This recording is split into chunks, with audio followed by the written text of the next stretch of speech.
I used to think the greatest pain a man could feel was losing a parent. But I was wrong. The real pain is discovering that the person you trusted most in your family had been hiding the truth from you for years.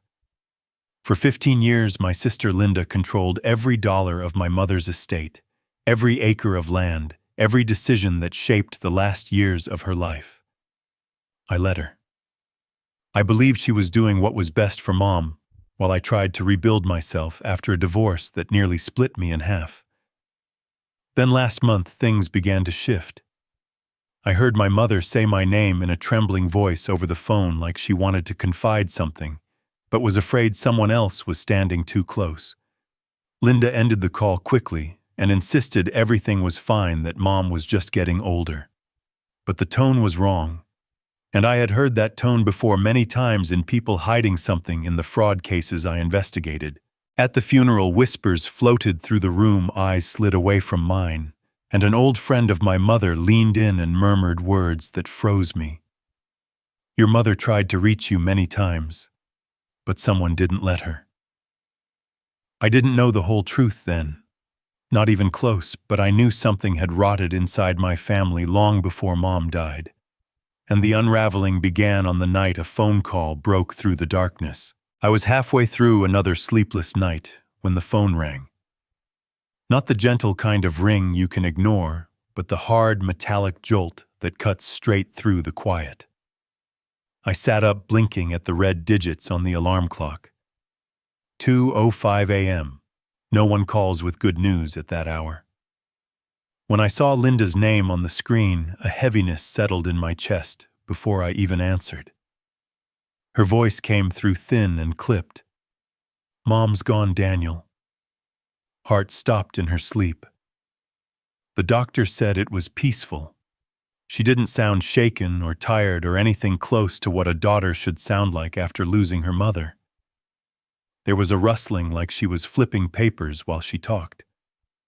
I already handled most of the arrangements. You don't need to worry. That last part stayed ringing in my head long after the call ended. You don't need to worry.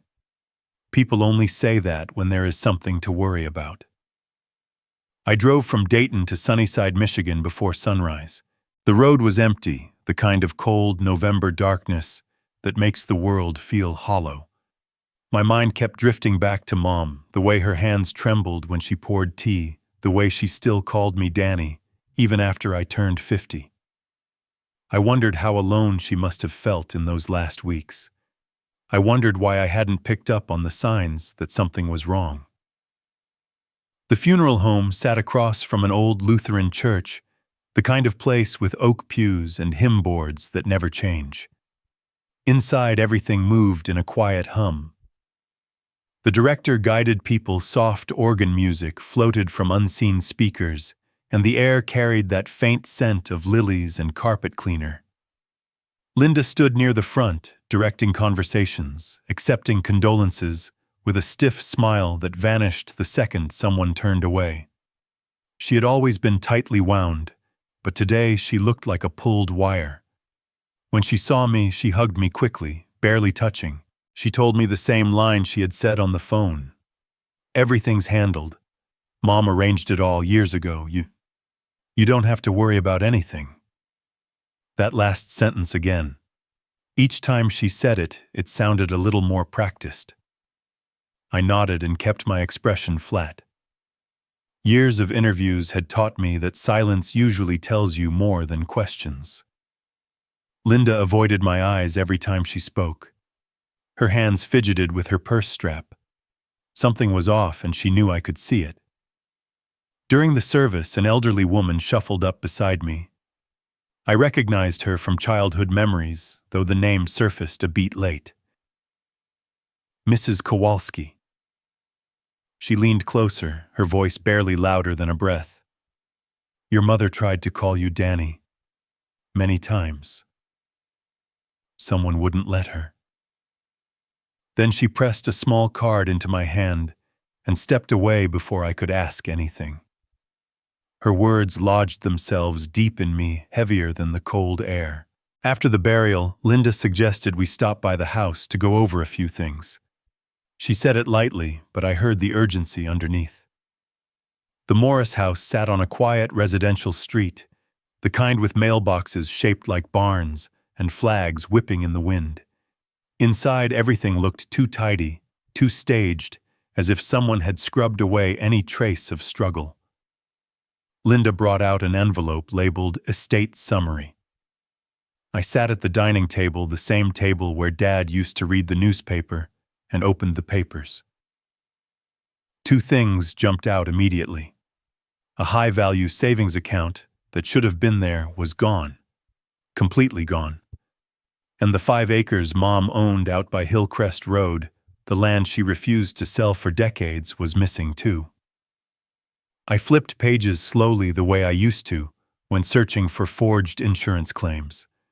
Several signatures looked flat, uniform, duplicated, photocopied, not naturally written at different times by a tired 80-year-old woman. I lifted one sheet toward the light. The toner sheen gave it away. Linda had no idea I used to check documents like this for a living. I asked her where the Hillcrest property went. She pretended not to hear me and busied herself with a drawer. Her shoulders stiffened. That was an answer in itself. I asked about the missing savings account. She said Mom liquidated some things for medical costs. The line came too quickly, too rehearsed. I tapped the papers with my finger. Medical costs don't require photocopied signatures, Linda. She froze just for a fraction of a second. Then her voice lifted too high, too defensive. I don't know what you're implying, Daniel. Mom trusted me to manage her affairs. It's been 15 years. I've done everything for her. You haven't exactly been around. The jab landed, but I let it pass. The divorce, the long hours on the job, the silence that stretched between Mom and me. Those were wounds I carried quietly. I didn't need her poking at them. Still, the shift in her tone told me more than her words. Fear makes people lash out. She suddenly dropped a thick stack of documents in front of me. Just sign these so the court can move faster. I need them done today. Her eyes darted away, then to the window, then back to the floor. Never to me. I ran a hand over the papers, feeling the weight of them. Every instinct I had honed by decades of dealing with liars and fraudsters and scared people caught in the middle told me the same thing. My sister was hiding something, and whatever it was, Mom had tried to warn me before she died. I leaned back in the chair, the papers untouched in front of me, and the room grew very still. I let the silence stretch a few seconds, then pushed the stack of papers back toward Linda with one finger. I told her I did not sign anything when I was tired, that I would look them over in the morning. She opened her mouth like she wanted to argue, then seemed to think better of it. Fine, Daniel, she said, but the court will need these soon. She gathered the pages a little too quickly and slid them back into the envelope. I asked to keep a copy. That made her hesitate. Just one, I said, keeping my voice calm the way I used to with scared claimants. You can drop them at the house tomorrow. I want to understand what Mom did. She pretended to consider it, then finally nodded. I will bring them by, she said, but her eyes were distant. That night, I lay on the old bed in my childhood room, staring at the ceiling, listening to the furnace kick on and off. Sleep would not come. My head kept circling the same points. Missing land, missing savings, photocopied signatures. Mom trying to call me. Someone not letting her. I had seen hundreds of scams in my career. People fake injuries, burn their own property, stage accidents. Almost every file had a pattern if you looked long enough. This felt like the beginning of a pattern. Only this time my mother was the claimant who never made it to my desk. By the time the first gray light slid between the curtains, I had made up my mind. I showered, shaved, and drove straight to Lakeside Community Credit Union. The place had not changed much since I was a kid. Same red brick, same faded sign, same little flag out front. Inside it still smelled like paper and coffee and a faint hint of perfume that could have been from any year in the last 30. Eleanor Briggs stood behind one of the teller windows, glasses low on her nose, gray hair pinned up in the same clipped bun I remembered. She had once given me a lollipop when I tagged along with Mom to deposit Dad's paycheck. Now she looked up and saw me, and something softened in her face. "Danny Morris," she said, stepping away from the window and motioning me toward her desk.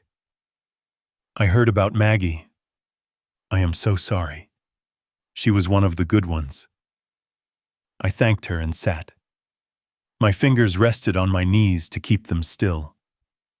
I told her I needed to see my mother's account statements, that Linda had been handling things, and I just wanted to understand the full picture before I signed anything. Eleanor glanced toward the manager's office, then back at me. "Technically," she said, drawing out the word, "I am not supposed to print anything without the executor present. But your mother trusted you. She told me that." She let out a slow breath. "Let me see what I can do." She disappeared into the back room. I watched the door, listened to the low murmur of customers and the soft beeps of the teller drawers. For a moment I saw Mom right there counting out 20s, chatting about the weather. 15 years of Thursdays. Linda bringing her in, guiding her by the elbow. 15 years of trust bundled into neat little stacks of receipts no one ever really looked at. Eleanor back with a manila folder and led me into a tiny side office with a frosted window and 2 chairs that had seen better days. She shut the door and set the folder between us. "I printed the last 2 years," she said quietly. "Before that, it is mostly routine. Social Security, pensions, small checks. But these recent months," she paused, fingers resting on the folder. "These worried me a little. I thought it was not my place." She left me alone with the papers. I opened the folder and started reading. At first, it was what you would expect. Utility payments, the grocery store, the pharmacy. Then larger charges appeared, regular and neat. Sunrise Home Repair Services, $5,000 here, $3,000 there. I knew most of the contractors in Sunnyside from my time on the job. I had never heard of Sunrise. Another line same month, another company. Northview Financial Consulting. It sounded like the kind of name people invent when they need something that sounds real but does not exist. Then the transfer hit me in the face. $25,000 wired out of Mom's savings and into a joint checking account listed under Maggie and Daniel Morris. My name, an account number I had not thought about in 20 years, from back when I helped Mom refinance the house after Dad died. My first reaction was disbelief. I whispered out loud, "That account is closed. I was sure of it. I had not used it since I moved to Ohio. Yet here it was, sitting on a line that said completed." My stomach tightened. I read and reread the date. 4 months earlier. I thought back, trying to place where I was. Dayton, at work. I remember because that was the week my car needed new brakes, and I spent half of it waiting at the shop. I was nowhere near Sunnyside. Eleanor knocked lightly and poked her head in. "You all right, Danny? You look like you have seen a ghost." I asked her about Sunrise Home Repair and Northview Financial. She shook her head. "Never heard of them." "Your mom used to hold every receipt in her little envelope and ask me about anything she did not recognize. Lately it was just Linda bringing papers, telling me where to transfer what. Your mother was not coming in as much." "Did Linda ever come alone?" I asked, without Mom. "Sometimes, yes," Eleanor answered. "Said Maggie was too tired to leave the house, that she had the paperwork and the power of attorney." She cleared her throat. "Danny, she had one of those forms, right? I assumed it was all proper." I thanked her, gathered the copies, and walked out into the cold air. with the folder under my arm like contraband. On the way back to the house, I turned down Maple Street and parked by the curb. Mom's old neighbor, Mrs. Franklin, sat on her porch, wrapped in a thick sweater, a coffee mug cradled between both hands. She called my name as soon as she saw me. I walked up the steps, and she hugged me, her small frame surprisingly firm. "Your mother loved you," she said into my shoulder. "She talked about you all the time." I pulled back and asked if she remembered any trouble at the house the last few months. She looked past me toward the Morris place, eyes clouding. "There was that one night," she said slowly. "Ambulance, lights, police car, all of it. I heard your mother yelling. Not words exactly, but it sounded like, 'Do not take that.' Then it went real quiet. The next day I asked Linda and she said your mama got confused, called 911 over nothing. She gave the officers some papers, pointed to her head, said dementia. They left pretty quick." I asked when that was. She thought for a minute, then mentioned a heat wave, her air conditioner breaking, how she had slept on the couch because the bedroom was too hot. I did the math in my head, tied it to the dates on the bank statement, burning a hole in my jacket pocket. Back in the car, I pulled the folder into my lap and checked the line for the $25,000 again. Same date. Same week the ambulance showed up and the police came and went. Same day Mom was later admitted to the hospital and sedated. She could not drive. She could barely walk to the mailbox. She certainly could not march into a credit union and move that kind of money. Someone had done it for her under her name into an account that still carried mine. As an investigator, you learn to feel the shape of a setup long before you see the edges. False trails, convenient witnesses, just enough truth to hide the lie. Sitting there on that quiet street in Sunnyside, looking at my mother's name on lines she could not have filled, I understood what was happening. This was not just about hiding stolen money. Someone was laying out a clean, well-documented path straight to me, ready for the day everything exploded and they needed a villain to point to. I closed the folder and stared at the house I grew up in, blinds drawn, front steps swept clean. For the first time I felt something sharper than grief. It felt like stepping back into one of my old cases, except this time the claimant was gone, the suspect might be my own sister, and I was the one they were preparing to throw under the bus. I turned the key in the ignition, but I did not drive off yet. There were too many loose ends, too many missing pieces, and somewhere in all of that, there had to be a signature, a document, a moment that would tell me exactly when my mother stopped being in control of her own life. I sat there with the engine idling, watching my breath fog the inside of the windshield, until the chill finally pushed me back inside the house. The place felt hollow without Mom in it. Her Afghan still folded over the back of the couch, her slippers tucked neatly beside the recliner. I went straight to the dining room where Linda had left the estate envelope the night before. It was on the hutch right where she had set it, like a coiled snake waiting. I took it to the table and spread everything out. Death certificate, burial contract, a statement from some local attorney in town, and in the middle, clipped to a cover letter, something that made my stomach drop. Durable power of attorney. Dated 24 months back.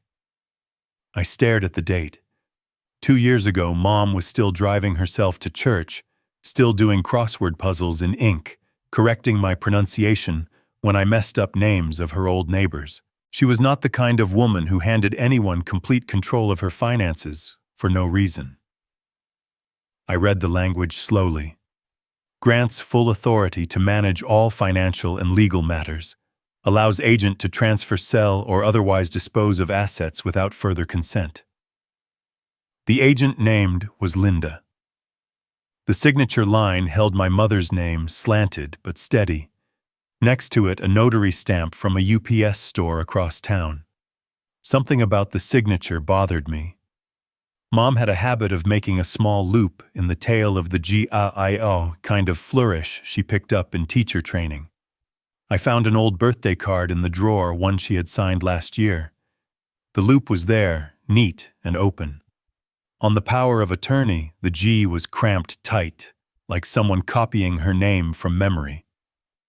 Linda had said Mom arranged everything. Maybe she thought this document proved that. To me, it proved something else. Someone had been laying the groundwork for a long time. I picked up my phone and searched the county property records, a habit from my old job.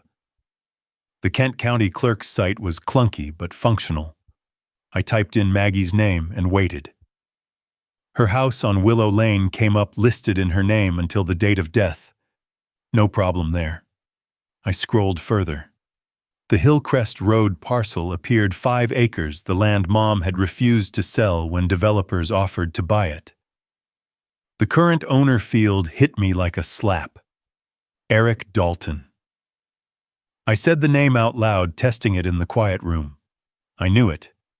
Not personally, but from the edges. As a claims investigator, you hear about certain people. Bar talk, police reports, gossip from adjusters.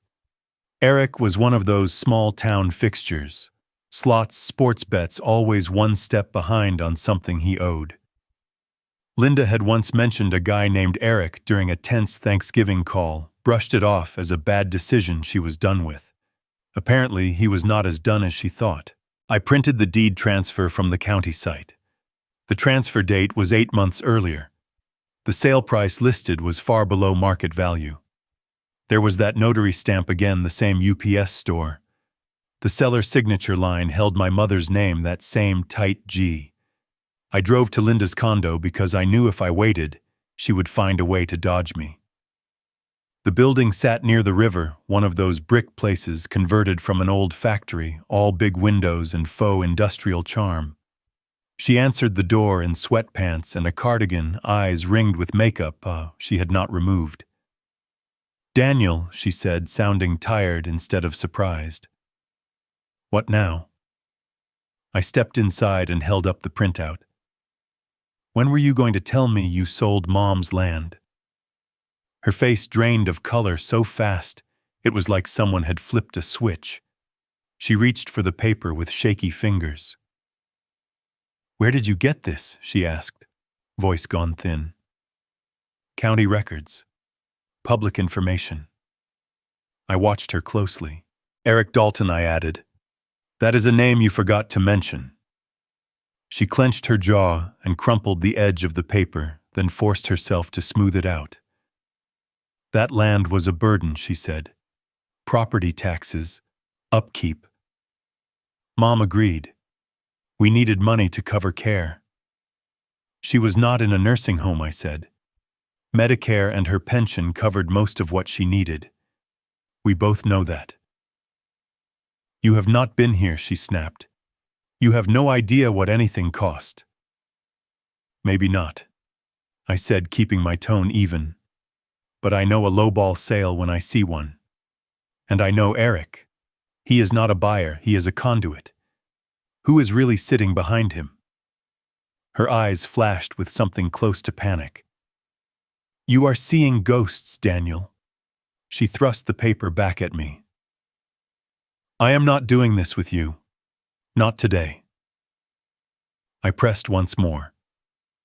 "Did Mom sit across from a notary at a UPS store 8 months ago, sign this of her own free will, and tell you she was happy about it?" Linda swallowed hard and looked away. She moved to the kitchen, opened a cabinet that did not need opening. "I think you should go," she said. She would not meet my eyes.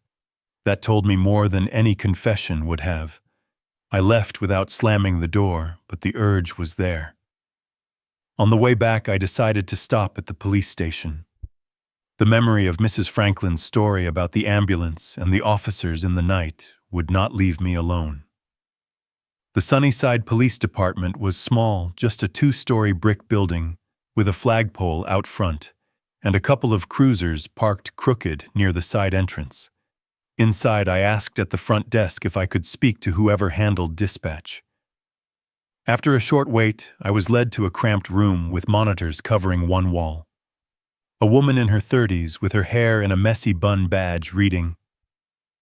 Miller swiveled her chair toward me. "I am Tracy," she said. They said you had questions about a call. I explained who I was and that I believed my mother had made a 911 call a few months ago. I gave the approximate date and the address. Tracy tapped Key's eyes, scanning the screen. Yeah, she said after a moment.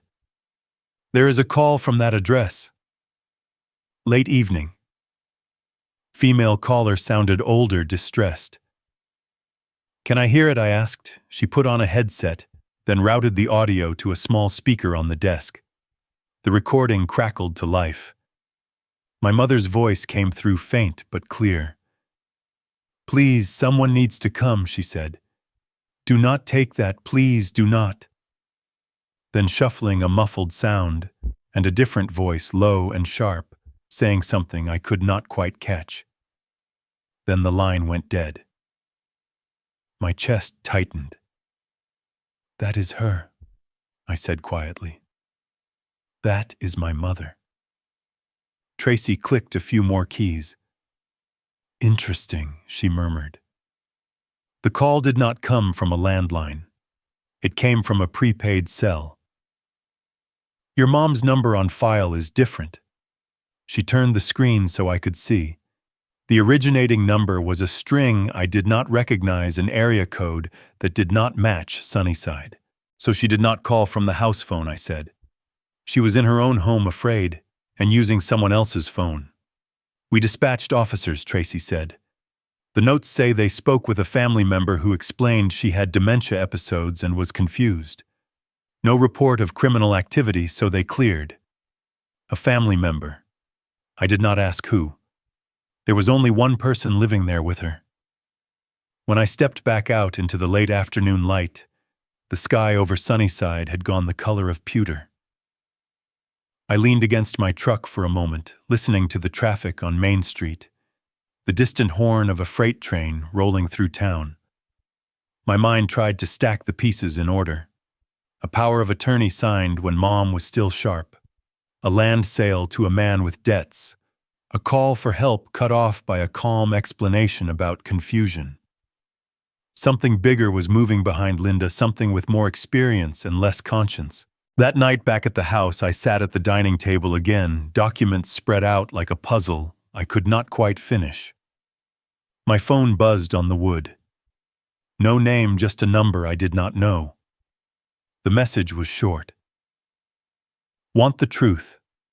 Major parking lot on Alpine, 10 p.m. Come alone. Signed with a single letter. E. The letter sat on my screen like a stone in my gut. I stared at that single initial at the end of the message, and for a moment the house felt smaller, the air thicker. In my line of work, people who wanted to meet in parking lots late at night either had something real to say, or they were looking to trap you, sometimes both. I slid the phone into my pocket and checked the time. 7:15. I had a few hours before 10. Enough time to follow one more thread that had been tugging at me since the funeral. Rosie Whitman lived 3 blocks over in a little blue house with wind chimes on the front porch. She had been Mom's closest friend for as long as I could remember. If there was anyone Mom would have confided in when things started going sideways, it was Rosie. She answered my knock in a faded sweatshirt, her white hair pulled back, eyes already shining when she saw my face. She hugged me hard, her cheek cold against mine. I am so sorry, Danny, she said, and stepped aside to let me in. The living room smelled like cinnamon and old books.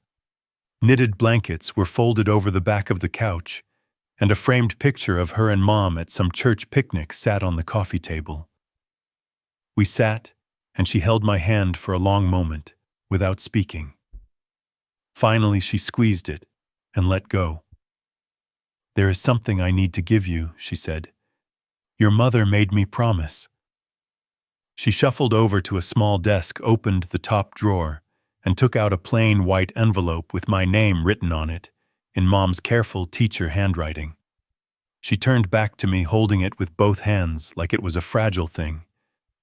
She told me to give you this only if the worst happened, Rosie said. I asked her what that meant. She just said you would understand when you were ready." The paper was cool and smooth under my fingers. For a second, I could not bring myself to open it. That envelope represented a conversation I never had a chance I did not take when I still could have.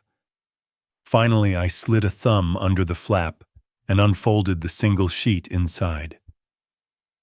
"Dear Daniel." She always wrote out my full name when she was serious.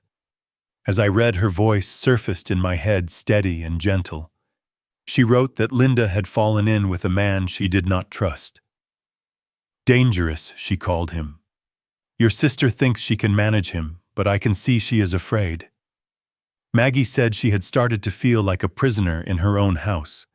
Not in chains, but in small ways. Phones taken, conversations cut short, papers put in front of her when she was tired. "If anything happens to me," she wrote, "I need you to know I did not make these choices freely. I am scared for Linda and for myself. She is in deeper than she understands." Maggie told me to look in the old safe in the basement if I ever had doubts that she had put things there in case she could not speak openly. When I finished, my hands were shaking. I folded the letter carefully and slipped it back into the envelope. "When did she give you this?" I asked. "Couple of months ago," Rosie said. "She came over for coffee. That was one of the last times she got out of the house. Her hands were shaking so bad she spilled sugar all over the table. She said she felt like time was running out. I tried to get her to talk to the pastor, to your sister, to anyone. She just looked at me and said, 'Rosie, if Danny ever comes back, he will know what to do.'" It hit me like a weight. While I had been sitting in my quiet little house in Ohio, convincing myself that distance was safer, my mother had been counting on a son who never walked through the door. I thanked Rosie and hugged her again, then headed back to the house with the envelope in my coat pocket. The November air bit at my face, waking up a determination I had not felt in a long time. The basement smelled like dust and laundry soap, the same concrete floor and exposed pipes I remembered from childhood. The old gun safe sat against the far wall, a heavy steel box Dad had bolted down years ago. Back when he first brought it home, he had shown me the combination and made me spin the dial myself. "Someday you will be the man of this house," he had said. "You need to know how to protect it." I had not opened it in years, but my fingers remembered the rhythm. Right past 0, stop at the first number. Left full turn, stop at the second. Right again to the last. The lock gave a soft click and the handle turned. Inside there was no rifle anymore, just stacks of folders, a little metal cash box, and a rolled-up floral handkerchief that looked like Mom's. I pulled the folders out first. The one on top was labeled Will Original. I sat on an overturned milk crate and opened it. A typed document lay inside the paper, slightly yellowed. Last Will and Testament of Maggie Ann Collins. I skimmed it, feeling the language settle into place. House savings, land investments, all listed. Every major asset split evenly between my sister and me. There was a clause stating that no changes would be valid unless both named beneficiaries signed an addendum together in front of a notary. It was dated 5 years ago and stamped by a local attorney whose name I recognized. Below the type, Mom's signature appeared clear and firm with that open loop in the G. Linda's name appeared as executor, but nowhere did it give her sole authority to rewrite history. Everything Linda had told me about Mom changing her mind about new documents, about exclusive control, did not line up with the only genuine will I was holding in my hands. I put the folder aside and unrolled the handkerchief. A small, silver USB stick fell into my palm. Someone had stuck a piece of tape to it and written simply, "For Daniel." Upstairs, I plugged it into Mom's old laptop on the kitchen table and waited. A single video file appeared, time-stamped about 3 months before she died. My chest tightened. I clicked it.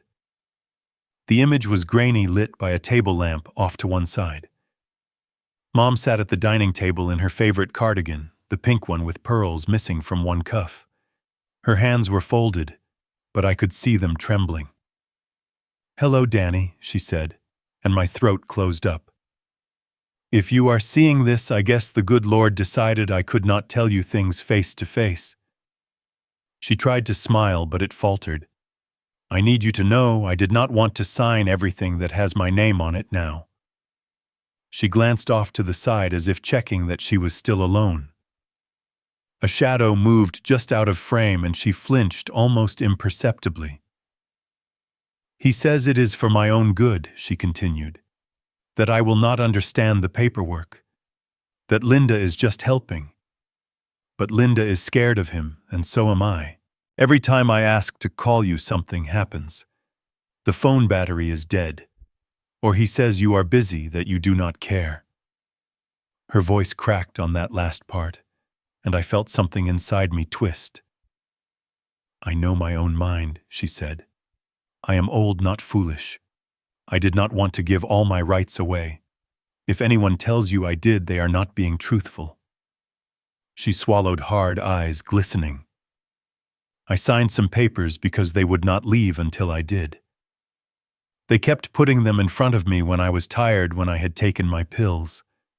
There was a sudden scrape of a chair off camera, and a low male voice too muffled to make out words, but sharp enough to make her flinch. "Hurry it up, maybe, or something like it?" Mom's eyes went wide for a second. "I have to go," she whispered. "I cannot keep this long." Her gaze locked on the camera on me across the distance of time. "Danny, please. Do not hate your sister. She thinks she has no choice. Please save her. She cannot get out on her own." The screen went black. The silence in the kitchen rang in my ears louder than any sound. I sat there with my hands still on the sides of the laptop, staring at the empty desktop, listening to the faint hum of the refrigerator and my own breathing. My mother, who never asked me for anything after I left home, had spent her last clear days begging me for two things. Believe that she had not done this willingly, and do not let Linda be swallowed whole by the man behind her. Outside, the sky had darkened into a deep blue. I checked the clock on the stove. 9:35. The message from the unknown number waited on my phone like a challenge. If I wanted to know who that man was and why he thought he could use my family like a balance sheet to be manipulated, I knew where I had to be by 10. I grabbed my jacket and keys and stepped into the cold night. The streetlights along Willow Lane cast a pale amber glow across the road, and for a moment I wondered if Mom had stood at that same window months earlier, hoping I would show up before things fell apart. I locked the door behind me and drove toward Alpine Road, the houses thinning until the familiar red letters of the Meyer sign rose above the parking lot, like a beacon in the dark. It was 10 on the dot when I pulled into one of the far rows beneath a flickering light. The lot was mostly empty except for a few cars near the entrance and a cluster of shopping carts someone had abandoned in the wind. I kept the engine running and waited, watching the mirrors, listening to the steady idle of the truck. 5 minutes passed. Then a beat-up gray sedan rolled in from the far exit and crawled toward me. The hood was dented, the paint peeling along the fenders. It slowed beside my truck and stopped with a tired squeal of brakes. The driver's door cracked open, and a man stepped out, only halfway, one foot still inside, like he needed the option to flee. Even in the dim light, I recognized him from old photos and whispered mentions. Eric Dalton. Thinning hair, leather jacket zipped to the throat, the jittery movements of someone who owed more money than he could keep up with. He did not speak. He simply tossed a paper lunch bag into the bed of my truck. It landed with a soft thud. Then he shot me one quick look, something between guilt and warning, and slid back behind the wheel. His sedan jerked forward, tires squealing, as he sped across the lot and disappeared down the access road, without so much as a backward glance. I let the silence settle. I checked the mirrors again, then climbed out to retrieve the bag. It was light, no heavier than a sandwich. I opened it on the seat beside me. Inside lay a prepaid cell phone, cheap plastic, the kind you could buy at any gas station for cash. The screen lit up when I pressed the button. Messages filled the display like a trail of breadcrumbs. Most were from an unlisted number, short and blunt. Transfer completed. Use Dalton for deed. Need signatures by end of month. Do not let the sun interfere. The dates spanned 7 years. I scrolled further. Attached to some of the messages were images. Screenshots of bank statements, spreadsheets, wire confirmations, all showing money flowing in and out of Mom's investment accounts in amounts that made my head spin. The sums were too neat, too regular. Someone had been siphoning quietly, small enough to stay unnoticed, steady enough to build into a fortune. One name repeated: Harris Investment Group, Harris Financial Advisory, Attorney G. Harris. I said it under my breath. George Harris. The man Mom had trusted for decades, the attorney Linda swore handled her estate with care. I remembered him at the funeral, hand on Linda's shoulder. Soft voice, polished shoes, that kind of easy confidence lawyers learn so young, it becomes part of their skin. I clicked on an audio file near the bottom of the message thread. A recording crackled to life. Harris's voice, smooth but edged with annoyance, filled the cab of the truck. If the old woman balks, he said, everything points to the brother in Ohio. He paused, and I could almost see the cold smile forming. It will be clean. Paperwork already supports it. A chill ran straight up my spine. He had not even used my name, just my role. The fallback suspect. The outsider. The son who lived far enough away to make any accusation feel plausible. The recording ended abruptly, leaving the cab in an oppressive quiet. I leaned back against the seat, gripping the phone until my knuckles tightened. Pieces that had been floating around finally began to lock into place. The shell companies on the statements, the forged power of attorney, the missing land, the $25,000 transfer into an account that still carried my name, the 911 call that never reached me. Linda's fear. Mom's trembling on that video. Every thread leading back to one man. I needed answers from Eric, and I needed them now. I called the burner number that had texted me earlier. It rang twice before he picked up. I could hear engine noise and wind like he was driving fast. I told him I had the phone. I needed to know what Harris had on Linda, why she had folded so completely. Eric let out a short laugh, dry and humorless. Buddy, your sister is drowning. Harris found her gambling markers, every debt she piled up at Viking River Casino. She owed tens of thousands. He paid some off, threatened to expose the rest. Said he would have her charged with elder exploitation if she did not help him keep your mom quiet. I just played middleman, signed what he told me to sign, held the land until he found a buyer. I got a cut. That is it. I pressed harder. Did you hurt my mother? His tone sharpened, suddenly offended. I never laid a hand on her. But Harris, he sure wanted her quiet. Said she was asking too many questions. Said she was going to ruin a good system. System. The word tasted rotten. I asked why Harris needed to pin it on me. Eric exhaled slowly. Because you were perfect. You lived out of state, checked in just enough for him to frame it as neglect. And you had that old joint account. He found it in the bank archives. Figured he could route money through it, make it look like you had been dipping into her accounts for years. If the heat ever turned up, he would hand over the file with your name all over it.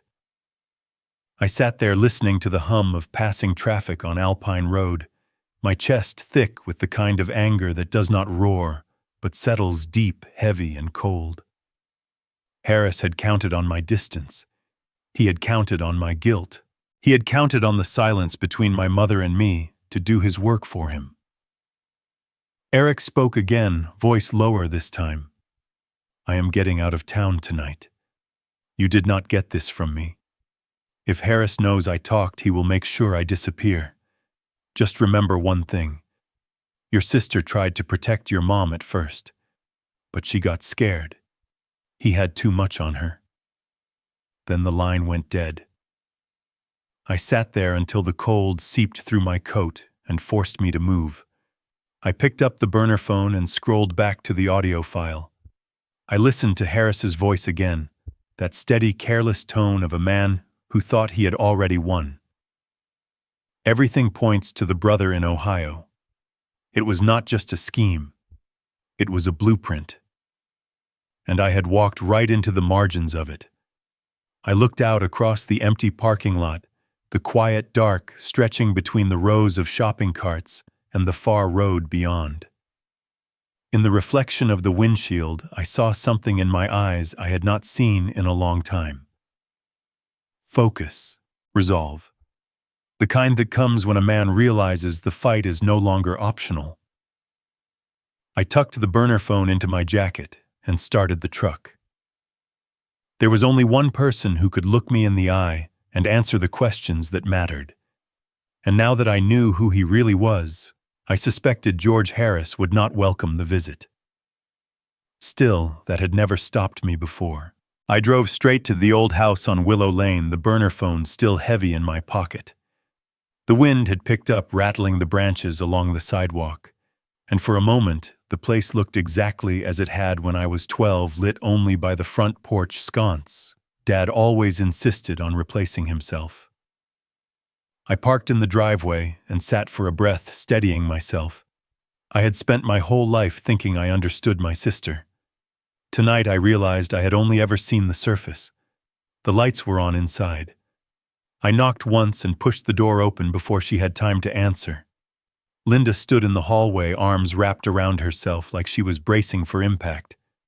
You talked to him, she said. She did not have to tell me who. Her voice held the brittle tone of someone who has been waiting for the truth to reach her doorstep. I walked past her into the living room, the air stale with the faint smell of lavender cleaner. I asked her why she sold the land, why she let Mom sign those papers, why she blocked calls, why she let Harris build a noose around all of us. Linda shook her head, eyes filling as she leaned against the wall. You think I wanted any of this? You think I was trying to cheat you? I told her I did not know what to think anymore. She slid down the wall until she was sitting on the floor, knees pulled to her chest. The words spilled out in a rush. He found everything, Danny. Every debt. Every loan I took out to stay afloat. He cornered me outside the courthouse one day, told me he could ruin me or he could save me. Said Mom needed help with her finances. Said if I did not cooperate, he would make it look like both of us had been draining her accounts for years. Her hands trembled as she pressed them against her face. I tried to tell Mom not to argue with him. I tried. But she kept pushing back, asking questions, insisting she could handle her own money. Linda lowered her hands, eyes red. Every time she tried to call you, Harris told me to stop her. He said if you got involved, he would drag you into court for fraud. He said he had enough paperwork to bury you. I felt something tighten in my chest. Anger at her, yes, but also something deeper and something that made me see how small she had become under the force of a man who understood exactly how to break people without leaving marks. You altered documents, I said quietly. You put Mom's name on things she did not sign. She nodded, tears streaking down her cheeks. I thought if I kept him calm, if I cooperated just enough, he would leave us alone. But he never backed off. He wanted more every time. The land, the savings, the investments. Her voice cracked. I did not know how to stop him. I sat on the coffee table across from her. She looked like a child again, the little girl who used to hide behind me when Dad raised his voice. I wanted to shout at her, ask why she did not call me, why she did not fight harder. But then I remembered the video Mom left me, the fear in her eyes, the way she said Linda cannot get out on her own. Fear had been living in this house long before Mom died. I told her I had evidence now, real evidence, enough to turn this around. Linda shook her head again. You think Harris is scared of evidence? He has people, Danny. He has judges, accountants, clerks. He said if he goes down, he is taking every one of us with him. Her words lingered as I stood. I told her I needed to speak to Harris directly. She grabbed my wrist grip, surprising in its strength. Please be careful, she whispered. I drove to Harris and Rowe Legal Services on Maple Drive. The lot was empty except for one sleek black car parked near the side entrance. The lights were still on inside. I walked through the front door, the soft chime sounding unnervingly gentle. A receptionist's desk sat empty, a faint smell of coffee hanging in the air. Harris appeared from his office the way snakes appear from tall grass. Smooth, silent, purposeful. Daniel, he said in that measured tone he used at the funeral. I had a feeling you would stop by. I told him I had questions. He smiled, motioning me into his office as if welcoming an old friend. The room was warm, lined with thick books and certificates hung at perfect angles. A small fountain bubbled in the corner. Everything carefully arranged to suggest stability and trust. I sat. He closed the door behind us. I slid the burner phone across his polished desk. His eyes flicked toward it. No shift in expression, but something in his jaw tightened. I know what you have been doing, I said. The shell companies, the transfers, the land, the threats. My mother recorded everything. Harris leaned back in his chair, folding his hands across his stomach, like a judge waiting to issue a verdict. Daniel, you misunderstand the role I played. Your mother was not as stable as you think. She needed guidance. I provided it. She feared you, I said. He blinked once. People fear what they do not understand. But I assure you everything I did was in accordance with state law. I pressed. Then why the forged signatures? Why the burner phones?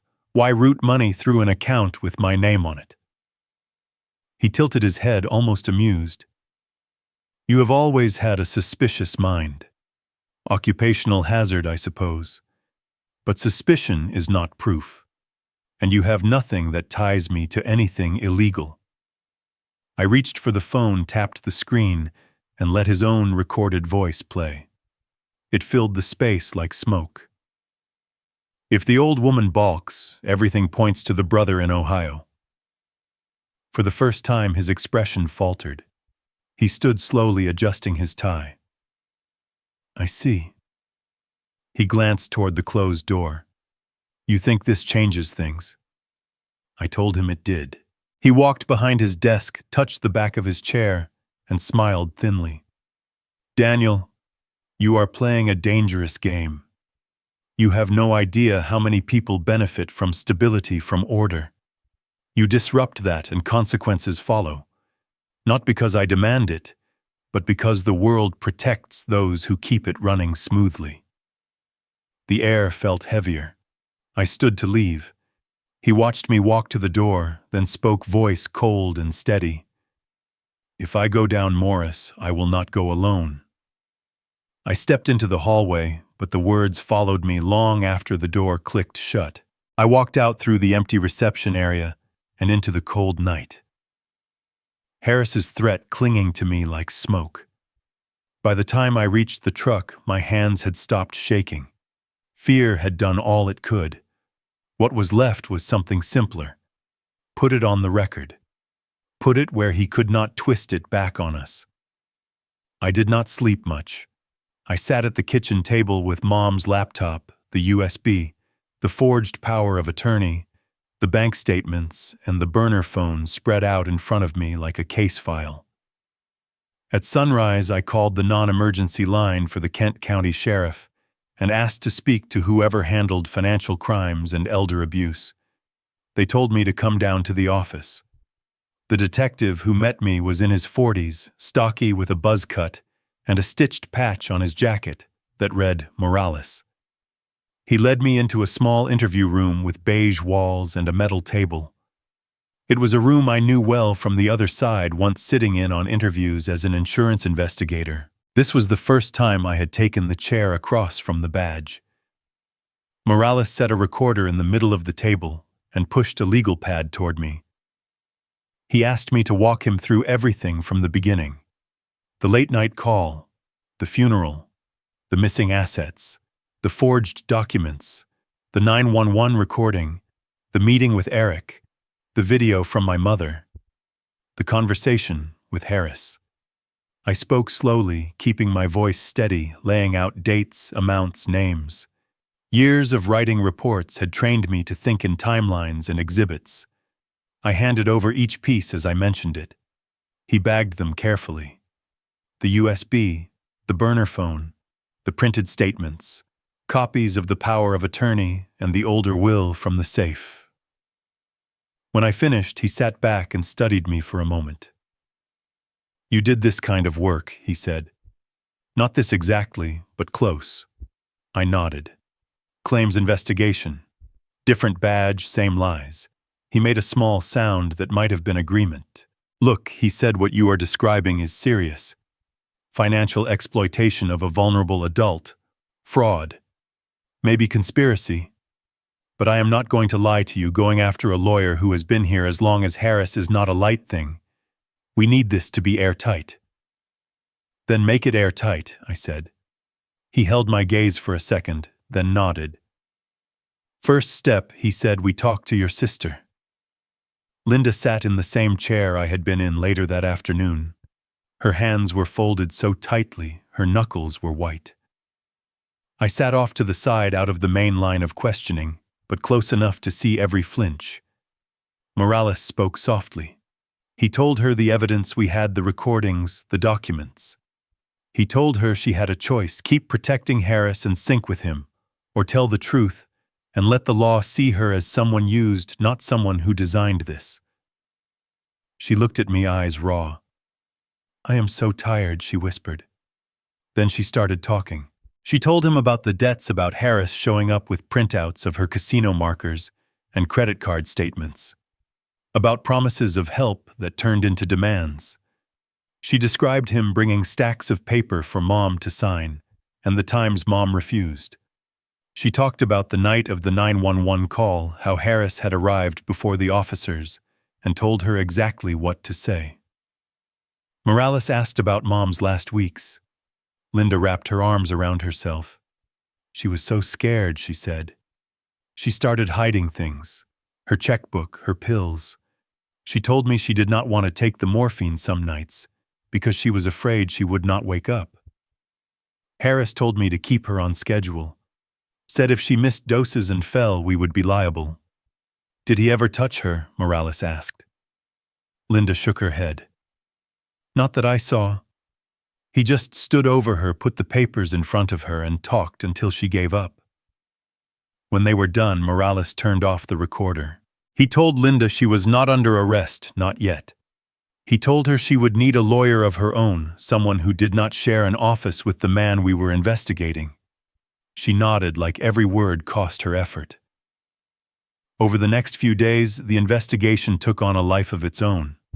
Adult Protective Services got involved. The county prosecutor's office requested full records from the credit union and from Harris and Rowe. A judge signed an order allowing access to Mom's medical files. The call from the coroner's office came in the middle of the second week. Morales asked me to come in. The coroner was a thin woman with tired eyes and a steady voice. She laid out a copy of Mom's chart. Late-stage cancer. Take-home morphine prescribed for pain. Not unusual. What stood out were the doses in the last few days before she died. She showed me a graph, the line of usage jumping suddenly higher. Someone increased the frequency, she said. But the way it was done there is no sign of anyone forcing medication. No evidence of an injection by another hand. The pills were signed out as if taken as needed. Medically, this falls under what we call an unintentional overdose. Technically not suicide, but influenced by emotional distress. I thought about Mom on the video, her eyes full of fear, her voice shaking. I imagined her alone in that bedroom, pain gnawing at her, the weight of threats pressing in. Rationally, I knew no one had come in and put pills in her mouth. But morally, it felt a lot like someone had pushed her toward that bottle. So you are saying I managed that she did this herself? The coroner nodded. Under pressure, under fear, under the belief that she had no control left. Grief shifted to anger, then to something worse. A kind of hollow acceptance that did not make anything easier. Morales listened quietly. Then he pushed back from the table. This gives us motive, he said. We cannot charge him with causing her death. But between the documents, the recordings, and your sister's testimony, we can go hard on the financial side. He applied for a search warrant that afternoon. By evening, a judge had signed it. I went with them when they served it. Part of me wanted to see the look on Harris's face when his office stopped being a sanctuary and became a crime scene. His building looked the same as before, that brick facade and tasteful lettering, but this time patrol cars lined the curb and detectives stood at the entrance. We went in together. The receptionist was gone. Maybe she had been warned, maybe she had just left for the day. Morales and 2 other detectives moved down the hall toward Harris's office. The door was closed. A faint smell of smoke leaked through the crack at the bottom. Morales tried the handle. Locked. He nodded to another officer who stepped back and drove his shoulder into the wood near the latch. The frame splintered and the door flew inward. Harris stood by a metal trash can, a sheaf of papers in his hand, flames licking up from shredded documents inside. The room was hazy with smoke. On the desk, more files lay open, some already half torn. He looked up, eyes flashing, then smoothed his expression into something like bored annoyance. You cannot be in here, he said. Attorney-client privilege. Morales held up the warrant. Not today. They put the fire out, bagged the burned pieces, every half-legible number and signature. They pulled files from cabinets, hard drives from computers, boxes from closets. Through it all, Harris kept talking.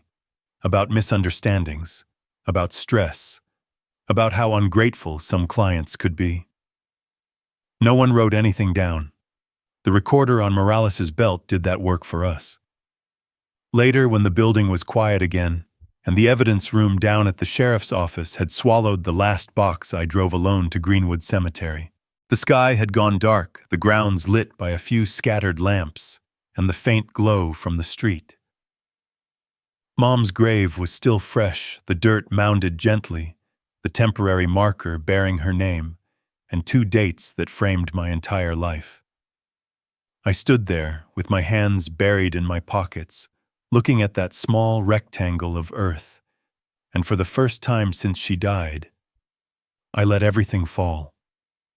I thought of her standing in the kitchen making my lunch before school, of her in the bleachers at my high school games, of her waving at me the day I left for basic training. I thought of her in that video, voice cracking, asking me to save the daughter she could not reach anymore.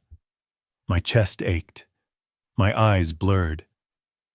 The tears came slow at first, then harder until I had to bow my head. I was not crying for the case or the evidence or even the years she had been manipulated. I was crying for the quiet moments she had spent dying by inches, in a house that should have felt safe, trying to shield both of her children from a storm none of us saw coming fast enough. By the time I straightened up, the cold had worked its way through my coat. I wiped my face with the back of my hand and drew a long breath. Harris was finally in a place where he could not move in the shadows anymore. But the mess he had made of our family, of our trust, of our memories, was still sitting there, waiting for someone to decide what came next. I drove home from the cemetery with the kind of quiet that settles into your bones. For weeks, I had been moving from one crisis to the next, pulled forward by anger and fear and obligation. Now there was only the slow unwinding that comes after truth finally breaks open. The investigation wrapped up faster than I expected. With Harris caught burning documents and Linda cooperating, the county prosecutor built a case that looked clean from every angle. The trial began on a warm spring morning in the Kent County Courthouse. I sat in the second row behind the prosecutor's table, my hands folded the USB, and printed statements now locked in evidence. Harris looked smaller without his suit jacket, like the confidence he wore so comfortably had slipped somewhere between the office raid and the courtroom. He still tried, of course. He spoke calmly, tried to paint himself as a misunderstood advisor, but every time he opened his mouth, the jury watched the playback of his own voice on that burner phone. The lazy way he said, "Everything points to the brother in Ohio." It was hard to charm your way out of your own words. The prosecutor walked the jury through the forged signatures, the property transfer to Eric, the shell companies, the siphoned investment accounts stretching back years. Linda testified with her voice trembling, but she did not falter. She admitted everything she had done and everything she had been threatened with. When she spoke about Mom hiding her checkbook, some of the jurors looked away. The verdict came back guilty on all charges: financial elder abuse, embezzlement, forgery, conspiracy. Harris did not react. He just stared ahead, jaw tight, as if the walls had finally closed around him. The judge ordered restitution for every stolen dollar, a sum so large it would follow him for the rest of his life. The sentence was long. Not long enough for what he took from us, but long enough that I knew he would never hurt another family again. Linda stood outside the courthouse afterward, arms wrapped across her stomach. She lost a large portion of her inheritance and was ordered into a repayment plan for her role, but she avoided prison. The prosecutor had seen what I saw: coercion, fear. A woman in over her head long before she understood how deep the pit was. She looked at me with eyes I barely recognized. "I am sorry," she said, voice cracking. "I do not expect you to forgive me. Not now. Maybe not ever." I told her I did not know what forgiveness looked like yet, but I was willing to try. That was all I could offer. In the weeks that followed, I returned to the house on Willow Lane.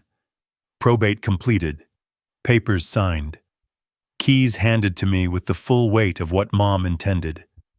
The rooms felt different with the truth out in the open. Softer somehow, less haunted. I started fixing the place up, painted the living room, repaired the loose banister Mom had worried about, rehung the family pictures Linda had taken down. One afternoon, while shifting old books on the living room shelf, a framed photo slipped out from behind a row of novels.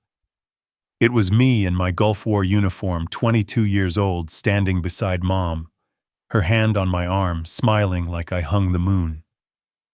I sat down right there on the floor and stared at it. She had kept it close, hidden, but safe. She always believed in me, even when I was too wrapped up in my own regrets to see it. It felt like she was reaching across the years, reminding me of the person she saw when she looked at her son. I knew then what I wanted to do with my share of the inheritance. The house would stay in the family, but the money needed purpose. Mom spent her life teaching second graders and helping at the church food pantry. She gave more than she held back. I wanted to honor that. I set up the Margaret Collins Fund, named for the woman who survived every hardship life threw at her until the last one proved bigger than she should have had to carry. The fund would help elderly victims of financial exploitation across Michigan. Free legal guidance, emergency housing if needed, volunteers who would check in on people who had no one else. I knew Mom would have approved. She always hated bullies, especially the ones who hid behind paperwork and polite smiles. Months later, on a quiet Saturday morning, I heard a knock. Linda stood on the porch, holding a worn leather journal I recognized instantly. Mom's handwriting filled the edges of the cover. She asked me if she could come in. We sat at the kitchen table where I had watched so much of this unfold. Linda placed the journal between us. "Mom wrote about you in here," she said softly. "Not just the memories, the hopes, the things she never said out loud. I think she wanted you to have this." I opened to a random page. Mom had written my name and a few lines about how she believed I would find my way back someday. Even when she was afraid, she still held that hope.